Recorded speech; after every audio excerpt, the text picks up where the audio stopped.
ఇంకా ఆయన మాటలు నిన్న కోతల రాయుడు లెక్కుంటాయి.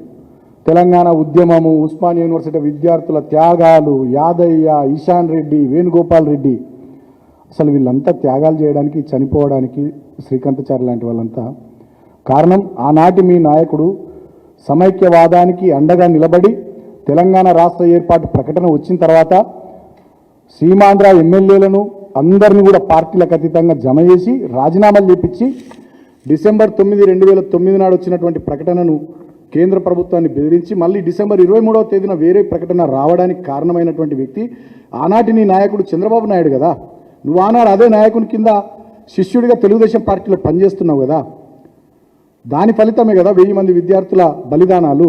వాళ్ళు రాసిన ఆత్మహత్యల లేఖల్లో కూడా మీ పేర్లు ఉన్నాయి కదా.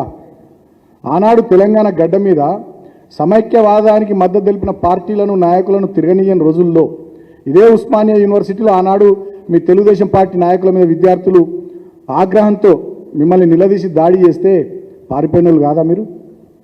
కరీంనగర్ గడ్డ మీద తెలుగుదేశం పార్టీ సభ పెడితే ఎక్కడ ఉద్యమకారులు అడ్డుకుంటారో అని చెప్పి ఆనాడు రైఫిల్ తీసుకొని బయలుదేరిన రైఫిల్ రెడ్డివి కాదా నువ్వు?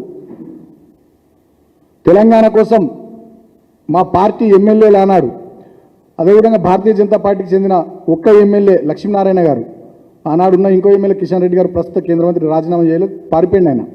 వీళ్ళు రాజీనామాలు చేసినాడు ఇక్కడనే జేఏసీ సమావేశంలో కళింగ భవన్లో పక్కకే, తెలంగాణ భవన్ పక్కన కళింగ భవన్లో జరిగినటువంటి సమావేశంలో అందరు ఎమ్మెల్యేలు పార్టీలకు అతీతంగా రాజీనామాలు చేయాలని నిర్ణయం జరిగితే తోకముడిచి పారిపోయి రాజీనామా చేయకుండా వెన్ను చూపెట్టింది నువ్వు కాదా? రేవంత్ రెడ్డి ఆనాడు ఎమ్మెల్యేగా, నీ తెలుగుదేశం పార్టీ కాదా ఆనాడు?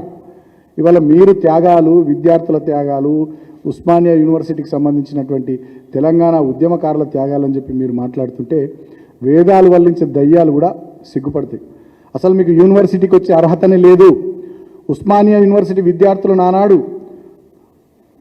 బీరు రాక్కుంటూ, బిర్యానీ తినుక్కుంటూ ఏదో వాళ్ళు వీళ్ళు ఇచ్చే చిల్లర డబ్బులతో ఇట్లా చేస్తారు, అట్లా చేస్తారని చెప్పి ఎద్దేవా చేసి వాళ్ళని అవమానించినటువంటి చరిత్ర ఇది. ఒక ఫ్యూడల్ పద్ధతిలో, ఒక ఫ్యూడలిస్ట్గా నోటికి ఎంత వస్తే అంత, ఏది మాట్లాడాలనిపిస్తే అది నిర్దయగా మాట్లాడేటటువంటి చరిత్ర ఆనాటి నుంచి ఈనాటి వరకు నీదే. నిన్న కూడా సభలో ఏం మాట్లాడతారు? అక్కడ ఎదురుగా మహిళలు ఉంటారు, తీట అనే పదాలు వాడతారు. ఒక ముఖ్యమంత్రి అట్లా మాట్లాడొచ్చా?